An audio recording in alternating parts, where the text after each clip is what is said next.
মই ভাবো যে হিমন্ত বিশ্ব শৰ্মা কাৰো মানুহ নহয়।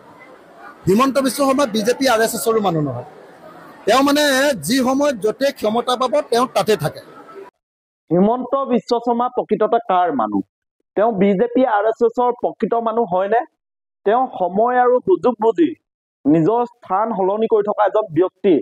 তেওঁ সুবিধা পালে বা বিজেপি RSSৰ বেয়া দিন আহিলে তেওঁ দল আৰু নিজৰ স্থান সলনি কৰিব বুলি আজি ৰাইজৰ দলৰ সভাপতি তথা শিৱসাগৰ সমষ্টিৰ বিধায়ক অখিল গগৈ ডাঙৰীয়াই প্ৰতিক্ৰিয়া ব্যক্ত কৰিছে। সঁচাকৈ হিমন্ত বিশ্ব শৰ্মা কাৰো মানুহ নহয় নেকি? তেওঁ কংগ্ৰেছৰ ভাল দিনত কংগ্ৰেছত থাকিল, এতিয়া বিজেপিৰ ভাল দিনত বিজেপিত আছে, আৰু বিজেপি বেয়া দিন আহিলে তেওঁ হয়তো পাল্টি মাৰিব নেকি? এই প্ৰশ্ন এইটো কাৰণে অৱকাশ হৈছে যে আমি দেখিছো ইতিহাস যদি আমি দোহাৰি চাওঁ, হিমন্ত বিশ্ব শৰ্মা ডাঙৰীয়াই অগপ কংগ্ৰেছ, আছু, আলফা আৰু এতিয়া বিজেপি। গতিকে এই কথাখিনি প্ৰশ্ন অৱকাশ হৈছে, মানুহে প্ৰশ্ন কৰিছে, অখিল গগৈ ডাঙৰীয়াই প্ৰশ্ন কৰিছে, আৰু সাংবাদিকে অখিল গগৈ ডাঙৰীয়াই প্ৰশ্ন কৰিছে যে হিমন্ত বিশ্ব শৰ্মা শেষত ৰাইজৰ দলত লোৱা হব নেকি? আৰু অখিল গগৈ ডাঙৰীয়াই কি কলে আমি শুনো আহক।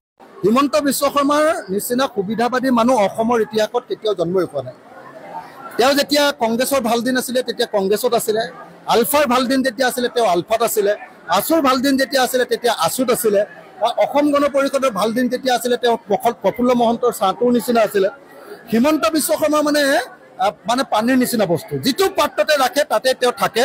আৰু এইবাৰ যদি বিজেপি আৰু RSSৰ অৱস্থা বেয়া দেখে, হিমন্ত বিশ্ব শৰ্মাই পাল্টি মাৰি দিবৰ কাৰণে 1 ছেকেণ্ডো নালাগে।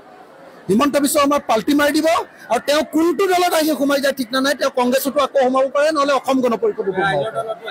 ৰাইজৰ দলততো হিমন্ত বিশ্ব শৰ্মাক লোৱা নাযাব।